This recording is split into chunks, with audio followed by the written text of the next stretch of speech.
Souls-likes, or games that are inspired by the Dark Souls style of gameplay, have skyrocketed in popularity over the last decade. And yet, I'm honestly tired of them. It's not the game's fault that I can't get good, but I really don't want to get good all the time. But it seems like the industry is starting to pivot away from Souls-likes, which makes me so happy. What's going on, everybody? It's your boy Night Sean, and today I'm complaining, for lack of a better words, about the proliferation of the Souls-likes genre. Please stay and watch the whole video and give me an opportunity to earn your subscription. Let's get it. Souls-likes are known for their punish and difficulty, but many would argue it's more about that. It's about the patience and the analysis, as opposed to it being unfair.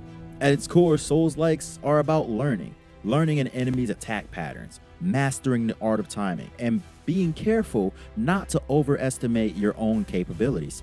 However, if FromSoft and Robert Greene came together and made 48 Laws of Power, the Dark Souls version, I'd read it and it would be a bestseller. That's how hard and how fulfilling these games are. The other main draw of these games are the lore and the world building. In fact, there are entire YouTube channels that I watch dedicated to exploring the lore of not just these Souls games, but also of the many games that are inspired by them. And I'd be lying if I didn't say that I spent dozens of hours learning about worlds that I have no idea what they actually do.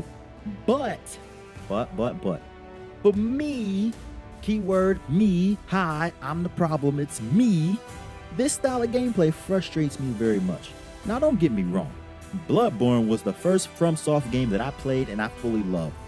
I loved Elden Ring and even the Souls-inspired games like Lies of P and Kazan. I can understand why people enjoy the challenge and the rewards associated with overcoming these obstacles. However, the challenge is a barrier to entry, and not to rehash the tired old debate, but these games need an easy mode. They do need an easy mode. Yo, for real, hold on. Shout out to Kazan. They gave us an easy mode. I'm still getting my butt handed to me on the normal difficulty because pride is the devil and I think it's got a hold on me. But if he keeps on killing me, I'ma put my ego to the side and you know what? Baby mode. Many opponents of an easy mode think that it's the easy way out, or you're not playing the game that it's meant to be played, and you should respect the creator's intent. And look, I'ma keep it a whole buck. I empathize. There are some people who want to experience their games in the way that it's meant to be played. And while that's great and all, why do you care about how someone else experiences their game? Especially when you will enjoy the game the same way, regardless. Let's take a real life example, okay? I'm gonna talk about myself real quick, all right? I'm a TV head. I purchase TVs and I calibrate them for the right color temperature, clarity, and motion settings for different forms of content. I have a specific calibrated movie mode for movies, of course, calibrated vivid mode for anime and my cartoons. I even calibrate each of my games to the best of my ability. I am a believer of watching content in the way that the creator intends it to be. That's something that I enjoy. However, many people who buy a TV, they put it on a setting that looks most pleasing to their eye and they leave it there. They enjoy their shows, they enjoy their movies and their games all the same. Do I personally believe that people would enjoy their content and movies more if they dived into the settings? Sure. But is it my place to say that you're watching this wrong and it sucks and you're not really enjoying it? No. Options are a good thing. Those harder difficulties are for the people who value the risk and rewards, but gatekeeping this only prevents other people from enjoying or loving something like you do. Another example, I think my girl would absolutely love Elden Ring. She loves to explore, spec out her characters, and sinks hours into these open world games. In fact, sometimes I get her to play the boring parts of my games because I don't want to and I got a problem. And yet, while Elden Ring may be one of the easier of these Souls games because I can just get on my ghost horse and I'm out, baby, the difficulty still is a deterrent. And I get that. Life already beats me up. I don't want to get beat up at home too. Not in my games. I'm trying to escape the fact that I can't get good in real life either. Also, I simply don't have the time to get good.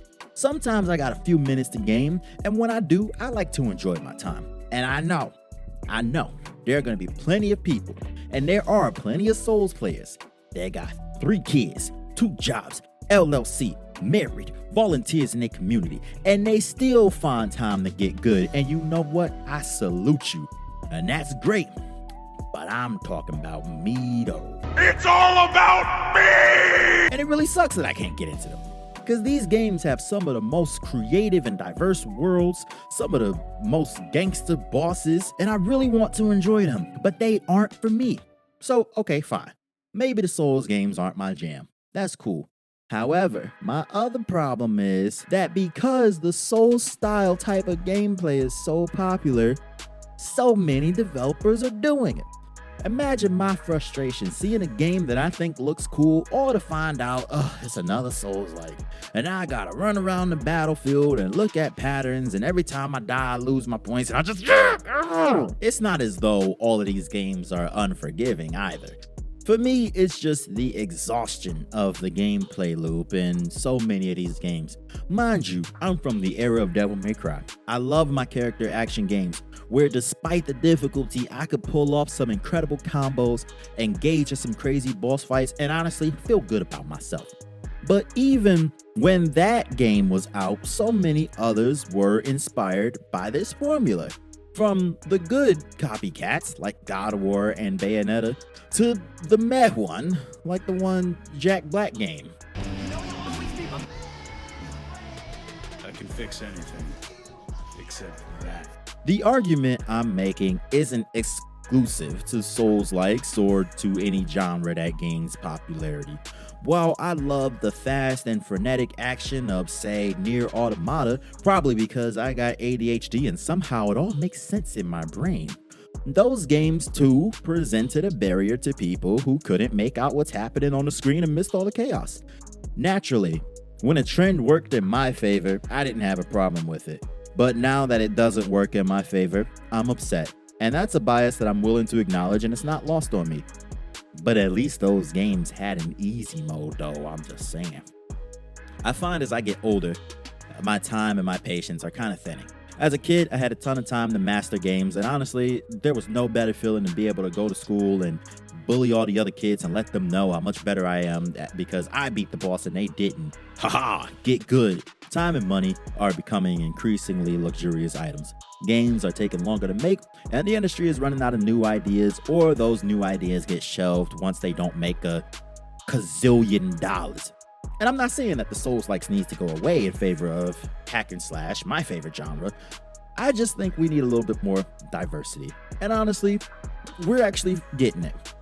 Stellar Blade came out last year, which had some Souls-like elements, but eventually it became a little bit more fast and fluid as you got more skills. Same with Wukong and Kazan, which is killing me, by the way. Claire Obscura Expedition 33 has given us arguably the best turn-based combat game I've ever seen. Later this year, my dream of the bombastic return of character action games is coming back with Phantom Blade Zero, and of course, we got Gen Z Ryu Hayabusa coming in Ninja Gaiden 4. What I think is starting to happen is, as the big developers and studios, Microsoft, Sony, and Tencent have been gobbling up so many AAA studios as possible and then throwing as much money at the wall to see what sticks, more studios are starting to adopt a AA approach. Make a great game, make it the way that you want it without spending the wealth of a small nation, and watch your fan base grow. Even Kazan adding an easy mode shows that there is demand there. These games are awesome, and I wouldn't mind the odd Souls-likes every now and then.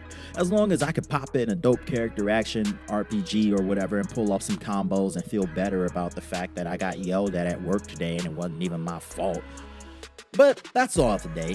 If you have made it this far, thank you so much for watching. Tell me what you thought about the video. Are there any games I mentioned that you're looking forward to, or do you share my thoughts, or please give them to me. I'm always looking for a discussion. Please like and comment below, and if I earned your subscription, thank you so much. Night Sean, out.